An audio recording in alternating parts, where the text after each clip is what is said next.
기도하옵나이다. 아멘. 우리 박하석 집사님 장인, 김영하 집사님 부친 되시는 김영근 성도님 그 위로 예배가 평택 문화장례원 전나무실에서 있어요. 오후 4시에 출발한다고 하니까 항상 지혜자의 마음은 어디에 있다고요? 초상집에 있다. 이게 성경의 가르침입니다. 어제 교회 청소를 했어요. 많은 분들이 코로나의 두려움 속에도 나와주셨어요. 그래서 교회 구석구석 아주 다 쓸고 닦아주시고, 또 주차장도 우리 얼마나 깨끗하게 닦아주셨는지 아주 고압 그 청소를 했어요. 고압 물 청소를 해서 아주 틈새 먼지까지 다 이렇게 씻어내는 아주 정말 속이 다 시원한 하루였습니다. 하나님께서 우리의 마음도 시원케 하신 줄 믿습니다. 우리의 마음속에 더러운 것도 다 씻어주신 줄 믿습니다.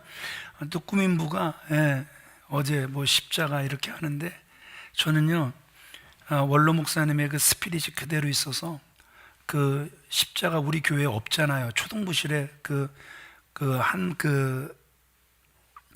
다시 리모델링 하면서 그 업자가 말도 없이 십자가를 이렇게 세워놔서 거기 하나 그 십자가가 있지, 그 외에는 우리가 십자가가 없잖아요.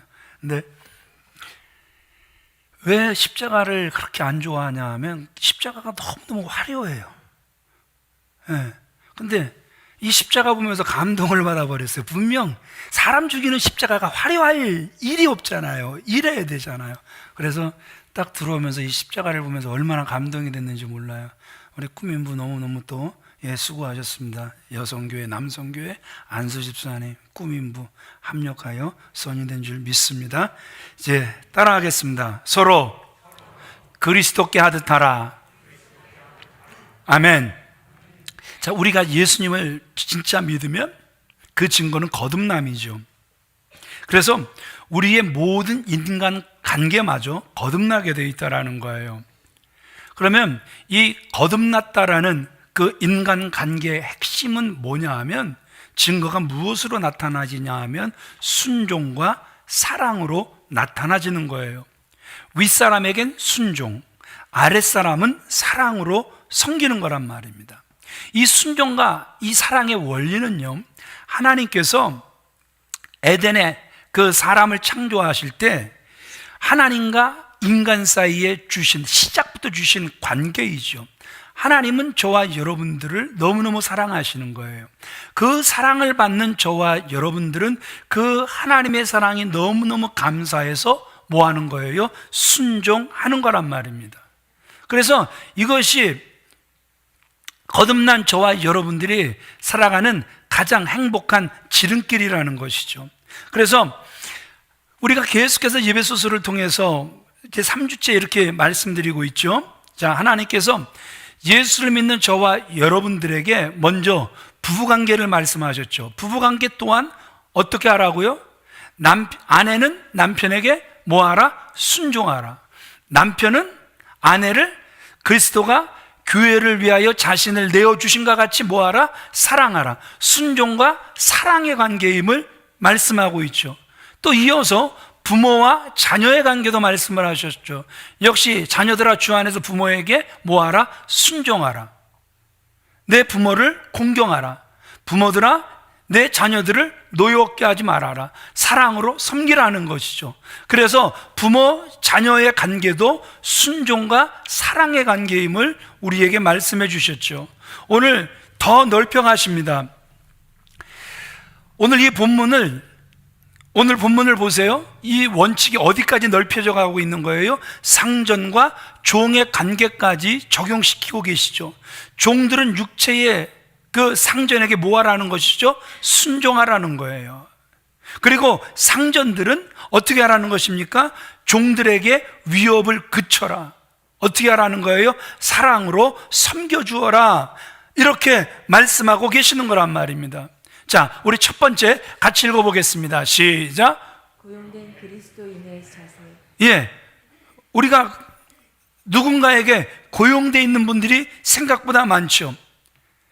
우리가 누군가에게 어딘가에 고용되어 있는데 그러면 우리가 고용되어 있는 예수 믿는 사람들이 어떻게 살아가야 하는가, 삶의 자세를 말씀하죠. 5절, 6절 같이 읽어보겠습니다. 시작. 종들아 두려워하고 떨며 성실한 마음으로 육체의 상전에게 순종하기를 그리스도께 하듯 하라. 눈가림만 하여 사람을 기쁘게 하는 자처럼 하지 말고 그리스도의 종들처럼 마음으로 하나님의 뜻을 행하고. 자, 그리스도인의 삶의 가치가 겉, 외형에 있는 것이 아니죠. 어디 있습니까? 우리 내면, 우리 중심에 있단 말입니다. 우리가 눈가림만 하게 되면 결코 누구를 기쁘시게 할 수 없다는 거예요. 하나님을 기쁘시게 할 수 없다라는 거예요. 그래서 오늘 6절, 눈가림만 하여, 우리가 참으로 많은 사람들과 관계를 하면서 살아갑니다. 저도 수도 없이 많은 사람들과 관계를 하며 살아갑니다. 본의 아니게 그 CCTV라는 게 엄청나게 이렇게 발전을 하면서 방 안에 있어도, 아니 외국에 있어도 교회 안을 환하게 들여다볼 수가 있을 정도입니다. 그래서 어떻게 돌아가는지 외국에서도 그냥 한눈에 돌아가는 것을 볼 수 있을 정도가 되어 있죠. 그런데 많은 사람들을 이렇게 보게 되지만 어떤 사람은 일을 하는데 눈가림으로 일을 하는 거예요. 어떤 사람은 일을 하는데 립 서비스 한다 그러죠. 입으로만 일을 하는 거예요. 교회 안에서 이런저런 일들을 해보자고 강력하게 주장하는 분들이 있어요.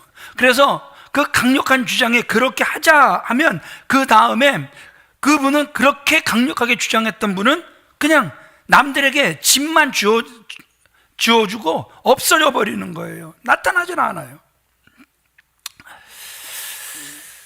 영어 성경에 분명히 이것을, 아까 립 서비스라고 말씀했죠. 그 영어 성경에는요, 이 눈가리만 하는 것을 아이 서비스다 이렇게 기록을 하고 있어요. 눈에만 보기 좋게 섬기거나 겉으로만 섬기는 일을 하지 말라, 이런 뜻이란 말입니다. 다른 말로 척하지 말라는 것이죠. 그냥 이제 높은 곳에 이렇게 살다 보면 아래를 보게 되죠. 그래서 일하는 사람들을 보게 돼요. 근데 이렇게 보면은요, 그 일을 시키는 감독이 오면 열심히 일을 하는 척을 하다가 그 사람이 가버리면 어떻게 해요? 아유, 왜 이렇게 오래 있어? 빨리 가버리지. 감과 동시에 그냥 요령을 피우는 이러한 사람들, 이런 사람들이 아이 서비스라는 거죠. 척한다라는 것이죠. 우리가 누굴 가장 싫어합니까? 이렇게 척하는 사람들을 싫어한단 말입니다. 여러분, 그런데도 사람의 눈은 기쁘게 할 수 있어요. 그럼에도 불구하고 사람의 눈은 속일 수도 있단 말입니다. 그러나 우리가 속일 수 없는 눈이 있으니 하나님의 눈인 줄 믿으시면 아멘 하시기 바랍니다. 하나님의 눈 우리가 절대 속일 수 없죠. 어느 그 가게에 아주 게으르고 손님들을 불쾌하게 하는 직원이 있었어요. 그 주인이 봐도 기가 막히니까, 분노가 차오르니까 내가 너 이제 그만두게 할 거야. 이제 마음속으로 작정은 했는데 막상 알아보니까 부인이 있지, 애가 둘이 있는 거예요. 그러니까 아이고, 저 인간 애가 둘씩이나 있는데 다른 데 가서 누가 써주기나 할까? 받아주기나 할까? 적응이나 할까? 에이, 내가 참고 말지. 정말 주인이 오래 고생을 했습니다. 그런데 어느 날 그 가게에 단골 손님이 와서 보니까 그 직원이 없는 거예요. 아, 그 직원 어디 갔어요? 그만두었습니다. 아, 그럼 다른 사람 구하시겠네요? 안 구합니다. 아, 왜요? 불편하지 않으세요? 예, 하나도 안 불편합니다. 그가 없어도 불편한 점은 없고요, 그냥 앓던 입 그냥 빠진 듯 아주 시원합니다. 별 할 일 없이 월급만 받아갔거든요. 여러분, 예수 믿는 사람들의 진가는 어디서 나타나는 것입니까? 섬기는 모습에서 나타나는 거란 말입니다.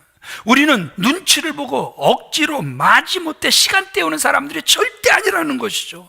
우리는 작은 일 하나라도 마치 주님의 일인 것처럼 최선을 다하는 하나님의 사람들인 줄 믿어지시면 아멘 하시기 바랍니다. 그래서 만약에 여러분들이 사표를 내면 그 사표를 받는 사람이 아니 왜요? 무슨 일이 있어요? 아, 이 사표 못 받겠는데요? 좀 더 생각해 주면 안 되겠어요? 그래도 강력하게 그 사표를 낸다고 하면 언제든지 오세요. 당신이 오신다고 하면 우리는 언제든지 환영할 것입니다. 당신의 자리는 언제든지 있습니다.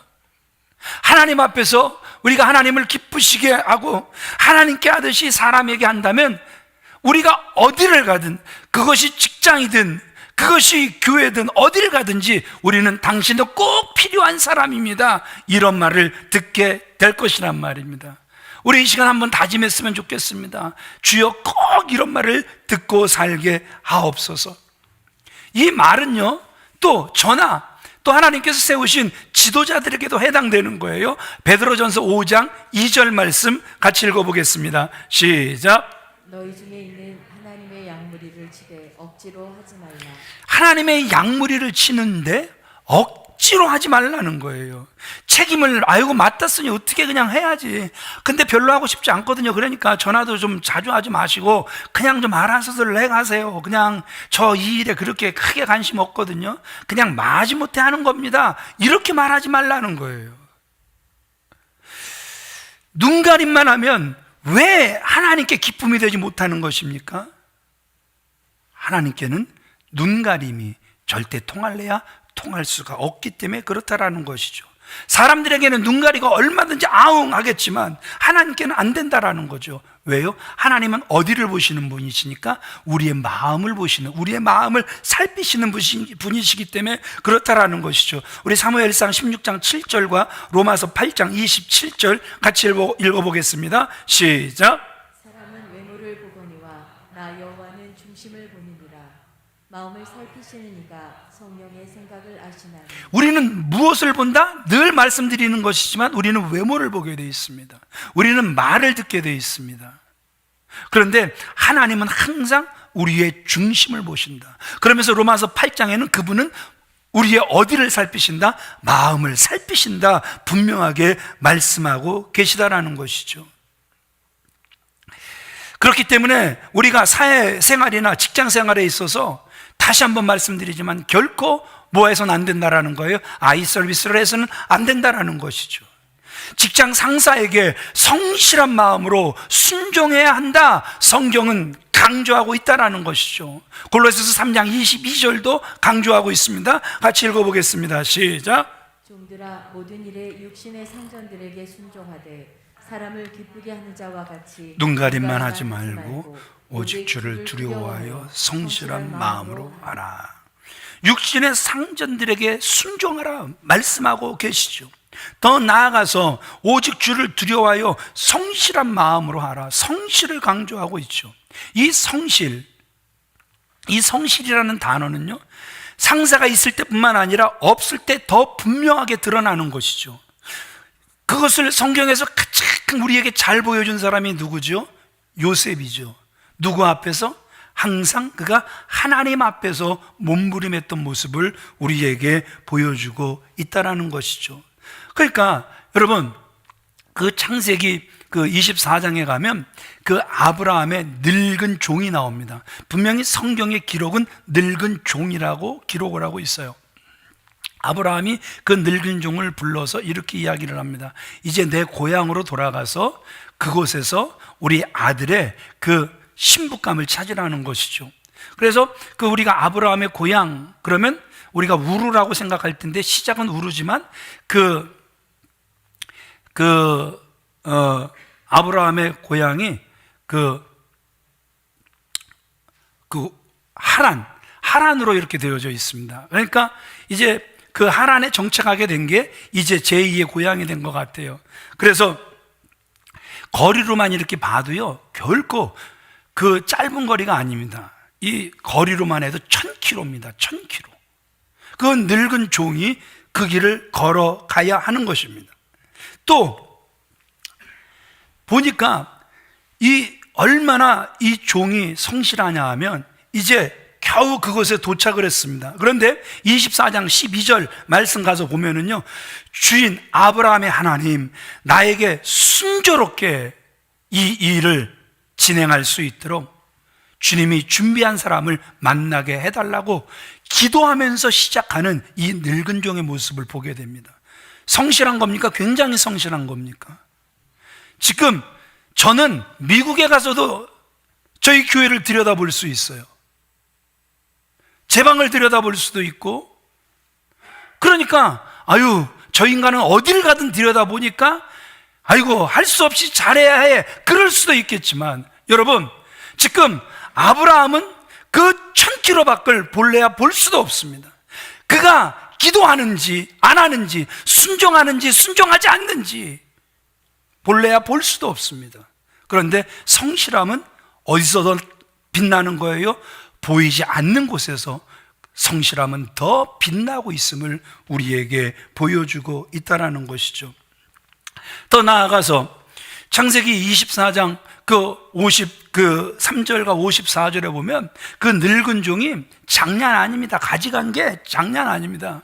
보니까 리브가를 만나 흡족하니까 그 아브라함이 그에게 들려보낸 금, 은, 폐물, 의복을 줘요. 거기다가 그의 그 오라비와 어머니에게 보물을 주었다. 세상에 그 정도 되면 가지고 가다가 사람들과 작전을 짜갖고, 야 우리 이거 가지고 튀자, 그래갖고 제2의 인생을 좀 한번, 얼마나 우리 사회에서 이 배신이라는 단어가 얼마나 흔한 단어가 됐습니까? 그런데 이 늙은 종 끝까지 성실하게 그에게 맡겨진 사명 잘 감당해내는 모습을 우리에게 보여주고 있다는 것이죠. 여기서 그치는 것이 아니에요. 어느 정도로 섬기라고 말씀하고 계시냐면 7절 같이 읽어보겠습니다. 시작. 기쁜 마음으로 섬기기를 주께 하듯 하고 사람들에게 하듯 하지 말라. 지금 이 서신을 쓸 때 대부분 예수를 믿는 사람들이 뭐 귀족들도 있었고 왕족들도 있었겠지만 노예들이 많이 있단 말입니다. 그래서 지금 종들에게 쓰고 있는 거란 말입니다. 당시 노예 제도 아래서 주인에 대해서 선의를 가지고 그리고 호의로 모든 일을 한다라는 거, 여러분 어렵습니까? 되게 어렵습니까? 이 시대에도 어렵다 하는데, 바울이 이 말을 기록할 당시 그 인구의 반 이상이 노예였단 말입니다. 노예는 돈을 주고 사든가 아니면 전쟁을 하여 그 포로로 잡아온 사람들이 노예가 되는 거란 말입니다. 그들은 철저하게 주인에게 속한 주인의 소유물이었단 말입니다. 말 안 들으면 죽여도 아무 말도 할 수 없단 말입니다. 그러니까 그 노예들의 그 잘하는 것 중에 하나가 두렵고 떨림으로 주인을 섬기는 것 잘하는 거예요. 왜냐하면 안 그러면 죽으니까. 두렵고 떨림으로 섬기는 건 지극히 당연한 것이었단 말입니다. 그런데 사도 바울은 뭐라고 이야기하는 거예요? 기쁜 마음으로 섬기기를 누구께 하듯 하라? 주께 하듯 하라. 세상에 엄청난 말씀을 지금 우리에게 들려주고 있다는 것이죠. 우리 베드로전서 2장 18절로 20절도 같이 읽어보겠습니다. 똑같이 강조합니다. 시작. 사원들아 범사에 두려워함으로 주인들에게 순종하되 선하고 관용하는 자들에게만 아니라 또한 까다로운 자들에게도 그리하라. 부당하게 고난을 받아도 하나님을 생각함으로 슬픔을 참으면 이는 아름다우나 죄가 있어 매를 맞고 참으면 무슨 칭찬이 있으리요. 그러나 선을 행함으로 고난을 받고 참으면 이는 하나님 앞에 아름다우니라. 이제 어딘가 이제 취직을 하시고 이제 그 반응들이 이제 나타나죠. 하나님이요, 기가 막힌 길을 예배하셨습니다. 사장님도 너무너무 좋고요, 그 직장 막 상사들도 너무너무 좋고요, 하나님께 너무너무 감사해요, 저 복 받았어요, 이렇게 이야기하시는 분들도 있는가 하면, 어떤 분들 목사님 하나님 실수하신 것 같아요, 잘못 인도하신 것 같아요, 왜 그렇게 사장이 까다로운지 모르겠어요, 어떻게 그렇게 모난 인간을 만나게 하셨는지 모르겠어요, 아니 뭐 온 것도 빨리 온 것도 아닌데 왜 이렇게 막 은총은 안 주고 눈총은 주는지 아주 까다로운 것들은 거기 다 골라 모아놓은 것 같아요. 그래서 원망하고 불평하고 마음을 금세 닫아버리는 그래서 떠날 생각을 하시는 분들도 우리는 쉽게 본다라는 것이죠. 그런데 오늘 성경은 선하고 간용하는 자들에게만 잘하는 것이 아니라 그 까다로운 자들에게도 잘하라는 거예요.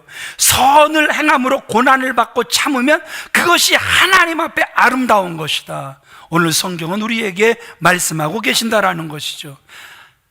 하나님 한 번도 나를 실망시킨 적 없으시고, 노래만 잘하면 안 된다, 안 된다? 안 된다라는 것이죠. 분명 실수가 없으신 하나님을 우리의 삶 속에서 특별히 까다로운 사람을 만났어도 실수하지 않는 그 하나님을 그 속에서도 인정하고 죽게 하듯 잘 섬길 수 있는, 그래서 하나님께서 보실 때 아름다운 분들이 되어지시길 우리 주 예수 그리스도의 이름으로 축원을 드립니다. 아멘이시죠? 예. 그러니까 그 순종은요, 좋고 이해되는 순간뿐만 아니라 항상 변하지 않고 누굴 만나든 그렇게 하라는 거예요. 이것이 종의 자세라는 거예요. 열왕기하 5장에 가서 보면 그 아람의 군대장관 나아만이 나오죠. 그 나아만이 정말 왕에게 아주 총애를 받고 국민들에게 그 신뢰를 받는 정말 잘 나가는 사람이에요. 근데 인생은 참 잘 나가면서 끝났으면 좋겠는데 반드시 그러나의 인생이죠. 그러나 그는 나병한 자, 문둥병자였더라. 그런데 그 나아만의 집에 누가 잡혀온 거예요? 이스라엘의 어린 소녀가 잡혀온 거예요. 참 꽃다운 나이에 꿈도 펼쳐보지 못하고 세상에 그 무지막지한 그 군사들에 이끌려왔단 말입니다. 얼마나 험난한 인생을 그가 살아냈겠습니까? 그런데 세상에 나아만이 뭐가 걸리는 거예요? 문둥병이 걸리는 거예요. 그러면 우리는요, 막 기도실로 달려와서 살아계신 하나님 감사합니다. 역시 하나님은 분명히 두 눈 똑바로 뜨고 계셔서 살아 역사하시는 하나님입니다. 그 못된 놈에게 문둥병 걸리게 하신 하나님을 찬양합니다. 그 병에 걸려 돼지게 하옵소서. 어떻게 보면 우리는 이렇게 하나님을 찬양할 수 있다는 거예요. 그런데 이 어린 소녀를 보세요.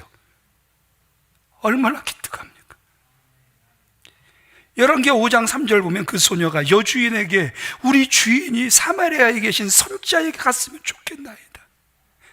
우리 주인이 고침을 받으리이다. 세상에 이런 노예가 어디 있습니까? 정말 하나님을 아는 삶이죠. 우리 이 부분을 같이 읽어보겠습니다. 시작.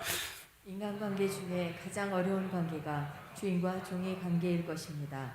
사람들이 거의 그렇습니다. 자기에게 잘해주는 사람에게는 기쁘게 즐겁게 봉사할 것입니다. 그러나 까다롭게 하는 주인에게는 성실하게 일해주기가 쉽지 않을 것입니다. 그런데 이 어려운 주인과 종의 관계도 순종과 사랑으로 풀어야 한다는 것입니다. 이 어려운 주인과 종의 관계도 무엇으로 풀어가야 한다? 순종과 사랑으로 풀어가야 한다는 거예요. 자, 우리가 이 교훈을 알아요? 다 알아요. 우리는 이 교훈을 모르는 사람이 한 사람도 없다라는 것이죠. 그런데 문제는 뭐예요? 그렇게 살아내지 못하는 것이 문제라는 것이죠. 위의 권위에 대해서는요, 거역하고 무시하고 비난하는 마음이 일어납니다. 순종 잘하면 에이, 저 사람은 나약한 사람이다, 이렇게 몰아갑니다. 아랫사람을 사랑하고 섬기기보단 이용하고 억누르게 된단 말입니다. 그래서 그런 모습을 보면서 정말 어떤 게 그리스도인의 삶인가 혼란스럽고 고통스러울 때가 있다라는 것이죠. 그런데 이 점에서 우리가 정신을 차려야 한다라는 것이죠. 왜 사람들이 어려서부터 배워서 아는 것을 실천해내지 못하는가? 누가 역사하는 것입니까? 사단이 역사하는 거란 말입니다. 이 사단이 그 하나님께서 아담과 하와를 만드시고 그 에덴 동산에서 행복하게 살아갔잖아요. 그 꼴을 사단이 못 본다? 절대 못 보죠. 그래서 어떻게 하는 것입니까? 하나님께 불순종하게 하는 거죠. 하나님의 말씀을 믿지 않게 하는 거란 말입니다. 하나님과 우리 사이를 엉망으로 만들어 버리는 거예요. 사단이 하는 일이 그런 거예요. 인간관계를 엉망으로 만들어 버리는 거란 말입니다. 그래서 이 사단이 어떻게 역사하는 것입니까? 순종해야 할 사람에게 불순종하게 하는 거란 말입니다. 사랑해야 할 사람을 이용해 먹으려고 그렇게 만들어 버리는 거란 말입니다. 믿어야 할 사람을 믿지 못하게 하는 거란 말입니다. 이렇게 조금만 바꿔놓으면 그 다음엔 내버려둬도 그냥 지옥의 삶을 저절로 알아서 살아가더란 말입니다. 그러면 누가 우리를 조종해서 불순종한다? 이용한다? 안 믿는다? 사단이란 말입니다. 그럼 우리가 이걸 알았단 말입니다. 정말 아주 뼈까지 사무치도록 아주 치가 떨리도록 알았단 말입니다. 그러면 우리가 그래, 이제 뭐 해야지? 순종해야지, 사랑해야지, 마음속에 다짐하게 될 거란 말입니다. 그러면 어떻게 순종하고 사랑할 수 있냐는 것이죠. 이 순종과 사랑에 대해서 안다고 되는 것입니까? 알아도 안 되잖아요. 타락한 본성으로는 가르치고 배워서 되는 것이 아니더란 말입니다. 정말 거듭나야 되는 줄 믿으시면 아멘 하시기 바랍니다. 그러면 어떤 사람이 거듭난 자인가? 십자가의 은혜로 죄사함 받고 예수님을 반드시 어디에 모신 자? 마음에 모신 자란 말입니다. 본문은 종들에게 그저 주인에게 순종하라 그렇게 말씀하지 않죠. 우리 5절로 8절을 다시 읽어보겠습니다. 시작. 종들아 육체의 상전에게 순종하기를 그리스도께 하듯 하라. 눈가림만 하여 사람을 기쁘게 하는 자처럼 하지 말고 그리스도의 종들처럼 마음으로 하나님의 뜻을 행하고 기쁜 마음으로 섬기기를 주께 하듯 하고 사람들에게 하듯 하지 말라. 이는 각 사람이 무슨 선을 행하든지 종이나 자유인이나 주께로부터 그대로 받은 줄을 알미라. 지금 여기서 무엇이 계속해서 강조되고 있는 것입니까? 마음이 계속해서 강조되고 있잖아요. 그렇죠? 종들처럼, 그리스도의 종들처럼 마음으로 하나님의 뜻을 행하고 기쁜 마음으로 섬기기를 주께 하듯 하라. 절대, 다시 한번 강조합니다, 눈가림으로만 하지 말라는 거예요. 사람을 기쁘게 하려고 하는 목적이 되지 말라는 거예요. 예수님께서 우리 마음에 계시니 마음으로 하나님의 뜻을 행하고 기쁜 마음으로 섬기기를 따라합시다. 주께 하듯 하라. 그래서 우리가 이 고난 주간 이제 선포가 되잖아요. 그래서 한 주간 또 우리가 아침마다 한 끼씩 금식하든지 금요일 하루 종일 금식을 하든지 우리가 또 그렇게 고난에 동참하게 되잖아요. 한 주간의 우리 삶 속에서도 까다로운 사람과의 관계 속에서 우리가 어떻게 문제를 풀어가야 하는지 분명히 보셨잖아요. 그래서 한번 따라해 볼까요? 주님께서 주신 일을 통하여 반드시 주님의 기쁨이 되겠습니다. 아멘이십니까? 아멘이십니까? 두 번째 같이 읽어보겠습니다. 시작. 상전된 그리스도인의 종된 그리스도인의 자세를 보았죠. 두 번째, 상전된 그리스도인의 자세. 어떠해야 하는가 우리에게 보여주고 있습니다. 그저 종들을 사랑하라 말씀하지 않아요. 9절 같이 읽어보겠습니다. 시작. 상전들아 너희도 그들에게 이와 같이 하고 위협을 그치라. 이는 그들과 너희의 상전이 하늘에 계시고 그에게는 사람을 외모로 취하는 일이 없는 줄 너희가 알미라. 예수님이 어디에 계시니? 우리의 마음에 계시니 아무리 종이라고 할지라도, 내가 월급을 주는 사람이라 할지라도 함부로 대하거나 함부로 말하거나 욕하거나 때리거나 월급 떼먹지 말라는 거죠. 특별히 노동자들에게 더 그러라는 것이죠. 이 선교의 스컵이요, 전에는 가라, 너희들은 가라 저 세상으로, 땅 끝까지였단 말입니다. 그런데 요즘 선교의 스컵이 많이 바뀌었죠. 어떻게 바뀌었습니까? 이제 땅 끝까지도 가지만 하나님께서 우리 한국을 이제 그 강한 나라로, 잘 사는 나라로 만들어 주셔서 전 세계에서 몰려오는 나라가 되게 하셨죠. 왜들 표정들이 그러세요? 나는 밑에 그런 사람이 없다고 기분 나빠서 그러시는 건가요? 여하튼에 하나님께서 이 땅에 수도 없이 많은 노동자들을 보내주고 계신단 말입니다. 그들을 선교의 대상으로 보라는 거예요. 그래서 그들이 복음으로 무장돼서 고국으로 돌아갈 수 있도록 하라는 거예요. 그러려면 그들이 우리를 만났을 때 그들이 우리를 통해서 누구를 보는 거예요? 주님을 반드시 보게끔 하라는 거예요. 무엇을 통하여? 섬김을 통하여. 그리스도의 사랑이 우리를 통해서 흘러가는 모습을 반드시 그들이 보게 하라 말씀하고 계시는 거란 말입니다. 오늘 왜 우리가 그렇게 살아내야 되는 줄 아십니까? 오늘 성경은 우리에게 뭐라고 말씀하고 계십니까? 우리 골로새서 4장 1절 말씀 같이 읽어보겠습니다. 시작. 상전들아, 의와 공평을 종들에게 베풀지니 너희에게도 하늘의 상전이 계심을 알지어다. 계속해서 두 구절 다 강조되는 게 무엇입니까? 너희의 상전이 어디에 계신다? 하늘에 계신다라는 거예요. 우리에게도 누가 계시다라는 거예요? 상전이 계시다라는 거예요. 그러니까 우리도 어떤 사람이라는 거예요? 고용된 사람이라는 거예요. 우리에게 주신 것을 얼마나 잘 쓰고 있는지, 얼마나 많은 선을 행하고 있는지, 그래서 얼마나 주님의 마음을 흘려보내고 있는지 위에 계신 상전이 누구를 살펴보신다라는 거예요? 우리를 살펴보고 계신다라는 거예요. 더 무서운 말씀이 무엇입니까?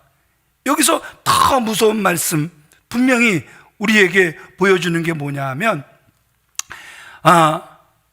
반드시 우리가 뿌린 대로 하늘에 계신 상전께서 그렇게 갚아주신다라는 거예요. 그렇기 때문에 여러분, 우리가 노동자나 사용자나, 노동자는 순종으로, 사용자는 섬김으로, 사랑의 섬김으로, 그래야 하나님 앞에서 상 받게 될 줄 믿으시면 아멘 하시기 바랍니다. 아멘 하시기 바랍니다. 이것이 말만 아니었죠. 실제로 빌레몬서에 가서 보면 그 오네시모라는 종이 그 빌레몬이라는 주인에게서 도망치죠. 이때 당시 노예가 주인에게서 도망간다. 이건 잡히면 어떻게 되는 거죠? 그냥 죽는 거죠. 죽여도 어차피 자기 소유고 자기 물건같이 취급하기 때문에 아무 문제가 안 됐단 말입니다. 그런데 그 오네시모가 잡히죠. 어디에 갇힙니까? 바울이 갇혀있는 옥에 갇히게 됩니다. 바울이 한눈에 오네시모를 알아보죠. 복음이 쑥쑥 아주 잘 들어갑니다. 그리고 그가 도망자 노예라는 사실도 알게 되죠. 그리고 그 사실을 누구에게 알립니까? 그의 주인 빌레몬에게 알립니다. 이 오네시모가 다시 당신에게 돌아갈 터인데 노예로 대하지 말고 나를 대하듯 그를 대해달라고. 근데 왜 초대교회가 강한 줄 아세요? 왜 능력이 강력하게 나타난 줄 아세요? 빌레몬이 그대로 순종하는 거예요. 세상에 그 오네시모를 자기의 형제로 맞이하는 거예요. 그래서 초대교회는 정말 말만 나불대는 그러한 교회가 아니라 정말 하나님의 말씀이 살아 역사하는 교회였음을 우리에게 그대로 보여주고 있다는 것이죠. 이 부분도 같이 읽어보겠습니다. 시작. 우리의 모든 인간관계가 거듭난 것은 우리 안에 오신 예수님을 정말 믿을 때 이루어지는 것입니다. 복음은 단순히 죄사함을 받았다고 기뻐하는 것만이 아닙니다. 많은 성도들이 십자가의 속죄함을 감사하면서도 여전히 사람들과의 관계에서 무너집니다. 가정이 무너지고 교회에서 무너집니다. 세상 사람들은 교회를 싸우는 곳으로 합니다. 왜 우리 가정이 무너지고 교회가 무너지고 깨어지고 사람들과의 관계가 무너지고 깨지는 것입니까? 왜 세상 사람들은 교회 시끄러운 곳, 아니 막 아주 그냥 목사와 장로가 멱살 잡고 싸운다던데, 그래서 왜 싸우는 장소로 알아버리는 것입니까? 어떻게 이런 일이 벌어지는 것입니까? 속죄의 복음을 몰라서 그렇습니까? 아니요, 잘 압니다. 너무 잘 알아요. 그런데 그런 귀한 복음을 가진 자가 왜 오히려 하나님의 영광을 가리며 살아가고 있는 것입니까? 이유는 이거죠. 마음에 오신 예수님을 믿는다고 하지만 실제로 믿지 못하기 때문에 그렇다라는 것이죠. 그래서 3주째 역시 강조되고 있죠. 뭡니까? 예수 믿으면 반드시 구원을 받습니다. 이것은 불변의 진리입니다. 그러나 실제로 그 예수님을 우리의 마음에 모셨는지, 모셨어도 그분이 내 삶의 주인이 되시는지, 아니면 한 번도 영향력을 행사하실 수 없었는지, 반드시 우리 자신들을 점검하고 또 점검해야 한다는 것입니다. 예수님을 믿고 건넌 사람은 반드시 죄를 떠나게 되고 사람을 사랑하게 된단 말입니다. 영혼이 변화되니까 마음이 변화되고 입술이 변화되고 생활이 변화되는 역사가 나타나는 거란 말입니다.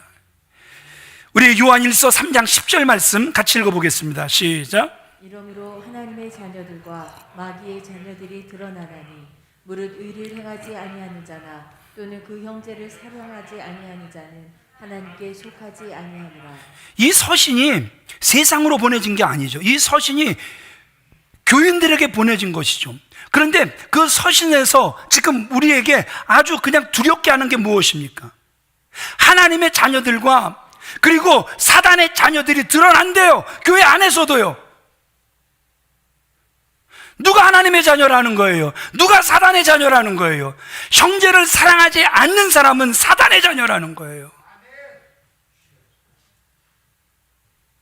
형제를 사랑하는 자가 하나님의 자녀라고, 이게 제 말이면 안 믿으셔도 되지만 분명히 성경에 기록되어 있단 말입니다. 드러난다. 하나님의 자녀가 드러날 것이고 사단의 자녀들이 드러나게 될 것이다. 그 증거는 사랑에서 갈라지게 될 것이다. 성경은 너무 분명하게 우리에게 말씀하고 있다라는 것이죠. 그래서 왜 우리가 순종하고 왜 우리가 사랑하는 것입니까? 예수님 때문에라는 것이죠. 우리가 불렀던 복음성가 중에 이런 게 있죠. 예수님 때문에 형제를 사랑합니다. 예수님 때문에 자매를 사랑합니다. 예수, 예수, 예수, 예수, 예수, 예수. 누구 때문에? 예수님 때문에. 예수님이 우리의 주인이 되셨다면 사랑이 저절로 되어지는 것임을 오늘 성경은 우리에게 다시 한번 보여주시며 그들이 하나님의 자녀라고 우리에게 말씀해 주고 있다는 것이죠. 말씀을 마치겠습니다. 한국교회 초기에 감동적인 전도 사례가 하나 우리에게 들려집니다. 경동제일교회에 영수라는 분이 계셨는데 이 영수라는 직책은요, 오늘날 장로에 해당하는 직책입니다. 예배당도 짓고 관리도 하며 교회를 위해 일생 수고하는 사람입니다. 근데 그의 직업이 뭐였냐 하면 왕손을 모시는 마부였어요. 하루는 왕손과 지방여행을 이렇게 가는 길에 그가 마음을 굳게 하여 그 왕손에게 복음을 전합니다. 나으리 예수 믿으시죠? 그랬더니 왕손이 네가 예수를 믿느냐? 예, 예수 믿은 지 한 3년 됐습니다. 저는 예수 믿고 제 마음이 너무너무 기뻐졌습니다. 그 말을 들은 왕손이 빈정대던 마부에게 질문을 합니다. 예, 예수 믿으면 너 같은 쌍놈이 양반된다대? 그때 엄영수가 이렇게 대답을 합니다. 나으리, 제가 예수 믿는 것은 양반되기 위해서 예수 믿는 것이 아니라 마부 노릇, 저에게 맡겨진 일 잘 감당하려고 예수를 믿습니다. 이 말이 왕손의 마음에 깊은 감동을 줍니다. 그리고 마음이 열려서 그 왕손이 예수를 믿습니다. 예수를 믿고는 자기에게 복음을 전해준 그 마부가 얼마나 고맙든지 형님이라고 불렀다고 하죠. 나중에는 그가 숭동교회의 목사가 되었다고 합니다. 예수님이 인도하시는 삶을 살면 그 삶이 정말 기가 막히단 말입니다. 구원받은 자는 사람들과의 관계가 깨어짐이 고통이 되는 거란 말입니다. 내가 옳으냐 그르냐를 떠나서 사람들과의 관계가 깨어짐이 더 큰 고통이란 말입니다. 성령의 사람은요, 특징이 그거예요. 옳고 그런 걸 다 떠나서 성령이 내 속에서 탄식하는 걸 느끼는 거예요. 그 탄식하는 것이 얼마나 강하게 느껴지는지 그분을 이길래야 이길 수가 없는 것. 그래서 두 손 두 발 다 드는 것. 이게 성령의 사람이라는 거예요. 아멘이십니까? 아멘이십니까? 우리 예배소서 4장 30절 말씀 같이 읽어보겠습니다. 시작. 하나님의 성령을 근심하게 하지 말라. 그 안에서 너희가 구원의 날까지 인치심을 받았느니라. 왜 우리가 사람과의 관계가 다시 화목하게 되어지는 줄 아십니까? 우리 안에 계신 성령님 때문에, 그분을 근심케 하지 않기 위하여 그렇다라는 것이죠. 사람과의 관계는 우리가 성령님과 올바른 관계를 가지고 사는지 알 수 있는 아주 중요한 기준이란 말입니다. 이제 마지막 말씀 읽고 마치겠습니다. 마태복음 5장 22절 같이 읽어보겠습니다. 시작. 나는 너희에게 이르노니 형제에게 노하는 자마다 심판을 받게 되고 미련한 놈이라 하는 자는 지옥불에 들어가게 되리라. 형제에게 노하는 자는 무엇을 받게 된다? 심판을. 제 말이 아닙니다. 그저 목사가 사람 조종하려고 하는 말씀이 아니라 오늘 성경은 형제에게 노하는 자마다 심판을 받게 될 것이다. 미련한 놈이라 하는 자마다 어디에 들어가게 될 것이다? 지옥불에 들어가게 될 것이다. 그러기에 우리는 이 말씀을 붙들어야 돼요. 그러기에 우리는 항상 누구를 바라보아야 하는 거예요? 주님을 바라보아야 된단 말입니다. 우리가 순종과 사랑으로 사랑 관계가 변화되는 것은 그것이 하나님의 뜻이다 알아서 되는 것이 아니죠. 알아서 되지는 않았단 말입니다. 알아도 안 됐단 말입니다. 언제 가능해지는 거예요? 예수님을 실제로 내 안에 모실 때 가능해지는 거란 말입니다. 그것이 예수 믿은 증거라는 것이죠. 거듭난 증거라는 것이죠. 우리 자리에서 다 같이 일어나시겠습니다.